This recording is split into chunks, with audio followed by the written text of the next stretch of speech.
Welcome to the Slop Farm. Enjoy the video. You start by making Windows 7 update ready. Install Service Pack 1 and the most recent security rollup so components can receive patches. Next, confirm your Excel belongs to an Office edition that still accepts updates on Windows 7, typically Office 2010 or 2013. Newer Office releases need Windows 10. Once done, enable Microsoft Update in Windows Update and make sure NET Framework and the Windows Update agent are current, because Excel patches use those services to download and apply updates automatically. Now run Microsoft Update so Excel updates appear. Open Control Panel, go to Windows Update, and enable automatic checks.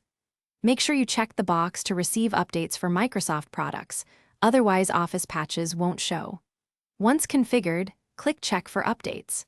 When the list appears, expand Office and Excel items, then select Security and Stability updates you need and choose Install. This method ensures the installed Excel build receives official patches. Do not try third-party installers, because they bypass Microsoft's signed update process. Finish by restarting the PC and opening Excel. Confirm the build number in Help or Account to verify the update applied.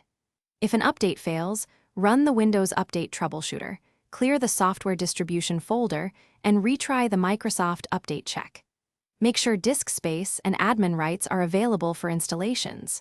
If updates still won't install, the key troubleshooting tip is to upgrade to the latest compatible Office or move the machine to Windows 10.